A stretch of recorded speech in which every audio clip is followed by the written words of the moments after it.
में घुमा, उसके बाद पिछले 36-37 दिन से जंतर मंतर पर बैठा था। काफी खुशी मिल रही है घर आकर, इतने लंबे समय के बाद और इतने लंबे संघर्ष के बाद घर आया हूँ। आज घर पर आराम से सो पाऊंगा, अपनी माँ के हाथ का बना हुआ खाना खा पाऊंगा फाइनली। सो उसकी बहुत खुशी है और एक उम्मीद करता हूँ अगर मीडिया मुझे ज्यादा परेशान ना करे अगले 1-2 दिन, तो जो मेरी नॉर्मल लाइफ थी पहले, वैसे थोड़े दिन के लिए मैं नॉर्मल लाइफ जी पाऊँ। आज जो है पार्लियामेंट में पहले पार्लियामेंट में पेपर लीक का बिल पास हुआ है, उसके ऊपर आप क्या कहें? मुझे लगता है बिल आते रहेंगे, जब तक ये लोगों की नीयत सही नहीं होती है तब तक कुछ नहीं हो सकता।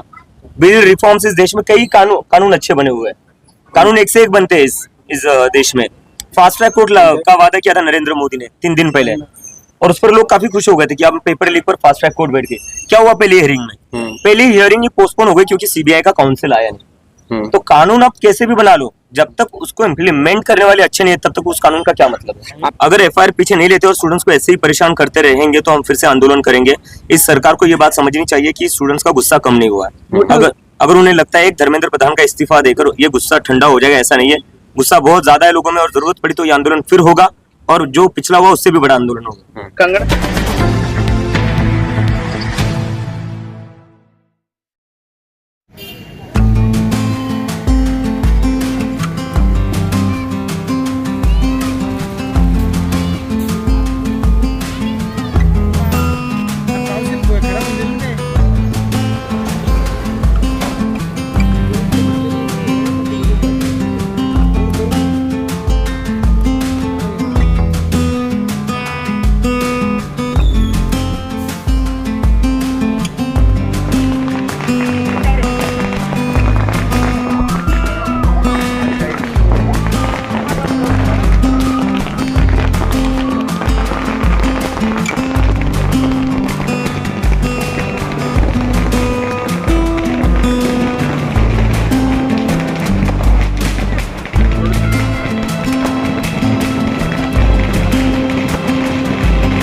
वजन बढ़ जाता।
तुम्ही थोडं मागावा ना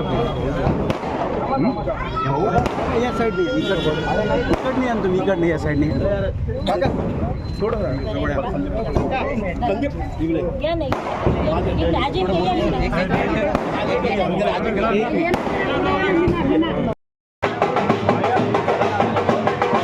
आमचं होत्या भाऊ एक एक एक एक एक एक होत्या एक एक होत्या ना एक एक होत्या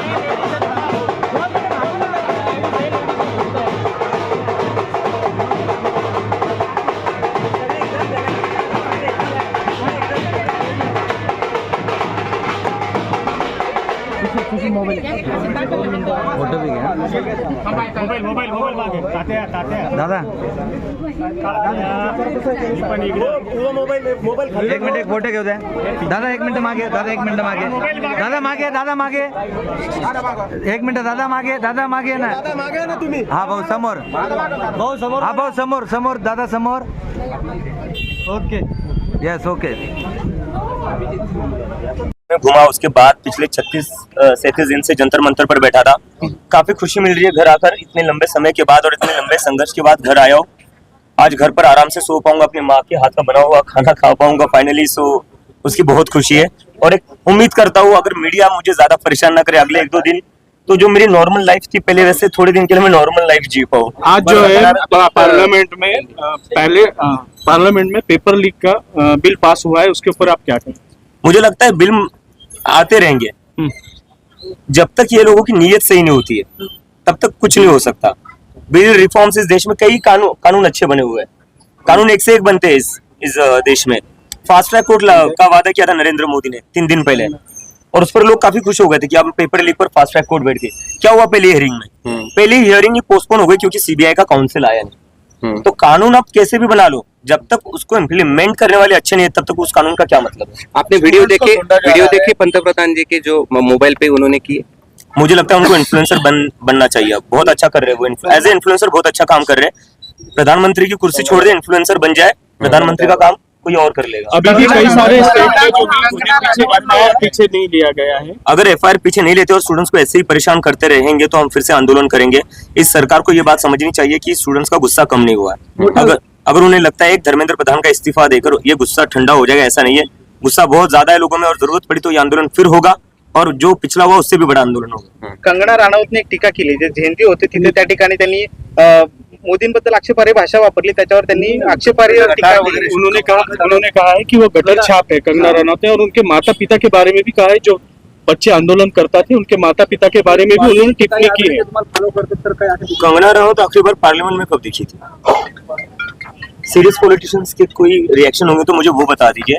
पार्ट टाइम पॉलिटिशियंस के ऊपर मैं कमेंट नहीं करूँ. सर अभी धीरे धीरे जो है वीडियो सामने आ रहे हैं. मार्क जिस तरीके से पैलेट गन का वीडियो सामने आया, बिहार में भी जो है AK-47 से गोलियां चलाई गई हैं, तो उसके ऊपर आप क्या कहेंगे? मतलब एक जमाना हुआ करता था AK-47 यूज की जाती थी टेररिस्ट के अगेंस्ट. जी, AK-47 जो इस देश में आर्मी यूज करती थी, पुलिस यूज करती थी, वो टेररिस्ट के अगेंस्ट यूज करती थी, लोकल गुंडों के खिलाफ भी नहीं यूज करती थी. ये सरकार स्टूडेंट्स के अगेंस्ट AK-47 यूज कर रही है. तो ये अपने ही देश के युवाओं को आतंकवादियों जैसा ट्रीट कर रही है सरकार. ये बहुत शर्म की बात है. अगर ये सरकार अभी भी नहीं सुधरती है तो चुनाव आ रहे, इस देश का स्टूडेंट इस सरकार को सुधार देगा. और एक चीज में ना भूले, एक स्टूडेंट पर लाठी पड़ी तो उस स्टूडेंट के घर में 4 वोट है.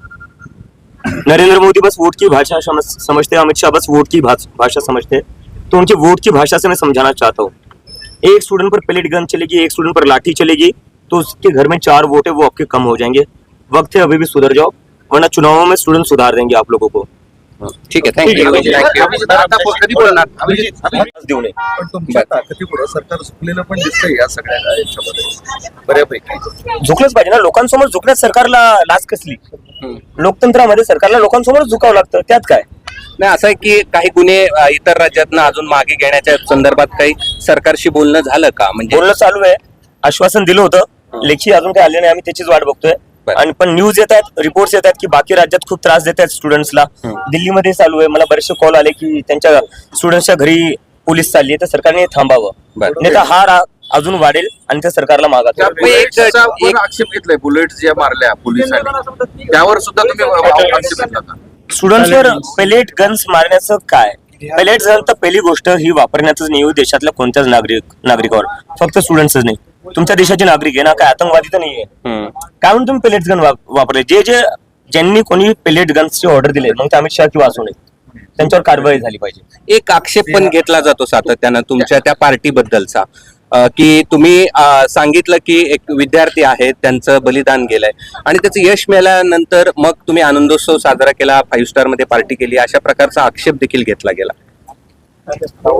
36 दिवस जेवढे व्हॉलेंटियर्स होते, 36 दिवस 45 डिग्रीच्या उन्हात बसलेले ते. पाऊस आला तेव्हाही ते बसलेले तिथं, संघर्ष केलेला आहे त्यांनी. त्याच्यानंतर जर एवढा मोठा विजय भेटला तर मग त्यात काय? हे भाजपवाले इलेक्शन जिंकल्यावर काय करतात?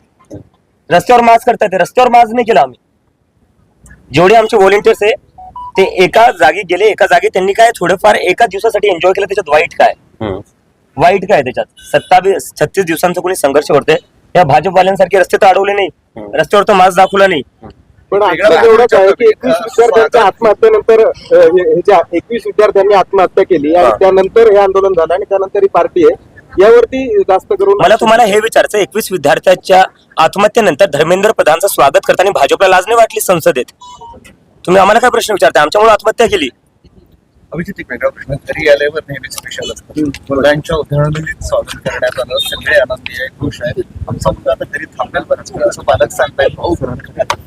थांबायची इच्छा आहे पण काही जास्त वेळ थांबता येणार नाही. बरं, एक आणखीन असं आहे की आई वडिलांनी सकाळी बोलताना असं म्हटलं की अभिजित आता आमचा गुरु झालाय, आमचा पालक झालाय. देशाला तरी काहीतरी दिलंय. हा क्षण किती महत्वाचा आहे या आंदोलनानंतरचा? काही क्षण महत्वाचा नाही. घरात गेल्यावर मला चापटा पडतील. अभिजितला आईवडिलांची भीती वाटते. सरकारला घाबरत नाही. पेपर लीक के ऊपर जो अभिजित सरकारला घाबरत नाही, पण आईवडिलांना घाबरतो थोडं. थोडंफार घाबरावंच लागलं. हिंदी मधून या सगळ्या संदर्भातली आपली काय हिंदी में आप हिंदी में आप बताइए कि बताइए कितने कि दिनों के आपको बाद आप घर आए हो? कितने दिन के बाद घर आए? 40 दिन के बाद